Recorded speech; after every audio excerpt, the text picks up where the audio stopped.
Thanks to a grant from the Louisville Institute, I've been able to study and interview women survivors of human trafficking.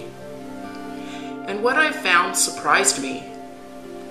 I focused on their resilience. These women have had therapy and gone through programs of rehabilitation. And this group of women that I interviewed are some of the most resilient human beings I've ever met. They have been moved to help the community, to serve others. They have found their voices, and they are women of courage who have testified before Congress and in their own state capitals. They have become incredibly strong, confident, and creative. And many of them admitted to me that they are stronger and have discovered gifts within themselves that they never knew existed before their trafficking situation.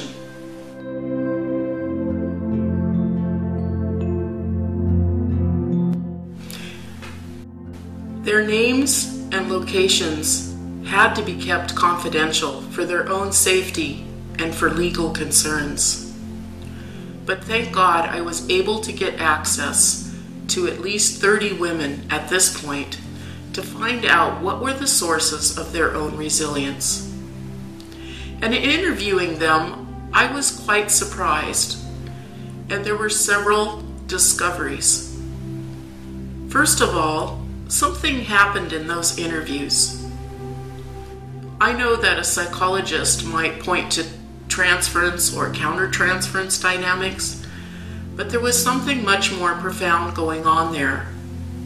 I am not a social worker, neither am I a psychologist. I'm a Catholic sister passionate about fighting human trafficking.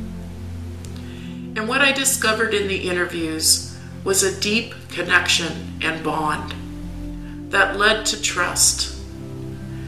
I sensed God at work in the conversation, releasing fears, drawing out goodness, and revealing the resilience in these women.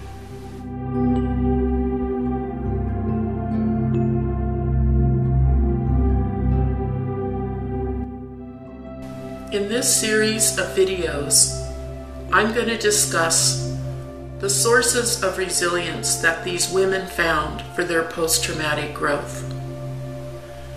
There were some in common. In fact, quite a few sources of resilience were shared by many of the women. Carol Orsborn writes that mastering the art of resilience does much more than restore you to who you thought you once were.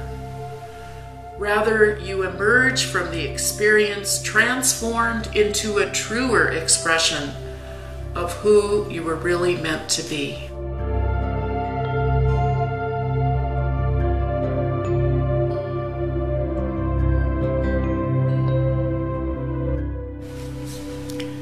Since I did not want to re-traumatize these women, I didn't ask them for their story.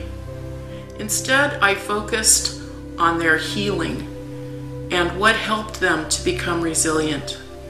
I asked them about their future hopes and dreams. That was my focus. But for some, the story leaked out and tears were shed, because they had been sold over and over again, and some had been trafficked for labor and worked 17-hour days, and others were treated like animals. I couldn't believe that they would trust me, a stranger, because they had been betrayed by someone who had offered them a great job or gone with someone that they knew. And that's how they got trafficked. So I was amazed that their level of trust transcended their own betrayals.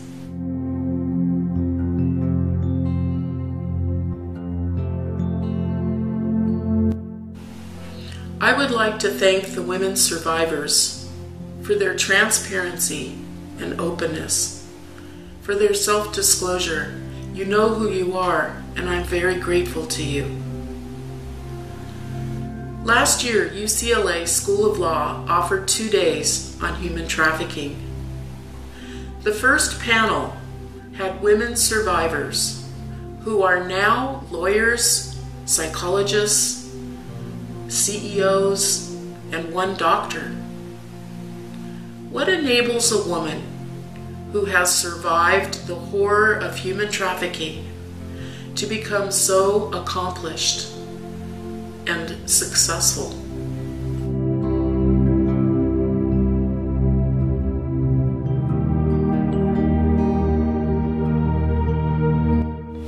I am a person of faith, but I'll tell you most sincerely, these are the women who are the saints, the heroines, models for all of us. Their stories need to be told because they're stories of hope.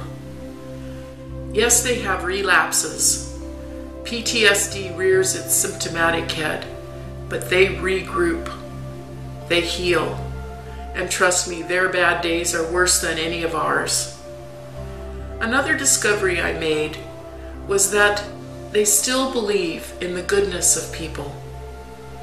A young woman survivor said this, "I don't believe that people are bad. I believe people do bad things." I did not hear a single vindictive word from these women. And for us who get angry when we're cut off on the freeway, or even when we're betrayed, we have fantasies of karma. What can these women teach us about moving forward and not letting resentments or the sin done to us, not letting that hold us hostage? And where does this hope come from, this resilience? Please check out the next video. Thank you.